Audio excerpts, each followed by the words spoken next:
বাহারকেও খুব ধন্যবাদ, আন্তরিক ধন্যবাদ জানাবো ওকে সুযোগ দেওয়ার জন্য। ও তো এখনো সবে ৩ বছর হলো শিখছে।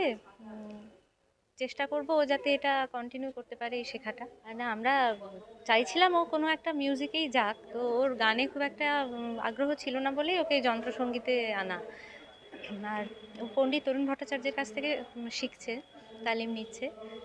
তো চেষ্টা করব ও যাতে এটা অন্তত মানে শেখাটা কন্টিনিউ করতে পারে। আমার নাম অমৃতা রায়চৌধুরী, আমি ওর মা। আমার তো ভালোই লাগছে, ও চেষ্টা করছে, তবে পড়াশোনার জন্য একটু পিছিয়ে পড়েছে। ওর যেহেতু 5-এ উঠলো, সেই জন্য ওর একটু প্রিপারেশনের ছিল দরকার। সেই জন্য খুব একটা ভালো করতে পারছে না প্র্যাকটিস। আশা করি ও পারবে, আরও ভবিষ্যতে আরও ভালো করতে পারবে। 7 বছর বয়স থেকে প্র্যাকটিস করছে, এই 3 বছর রানিং।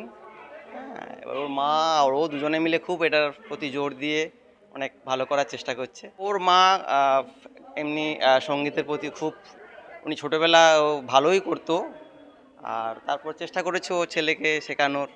তো শেখাতে গিয়ে দেখছি যে না, ওর মধ্যেও আছে, তো চেষ্টা করছে সেটা কীভাবে ওটাকে উন্নতি করা যায় তার চেষ্টা করছে। ও পণ্ডিত তরুণ ভট্টাচার্য, উনি এখন পদ্মশ্রী অ্যাওয়ার্ডও পেয়ে গেছেন।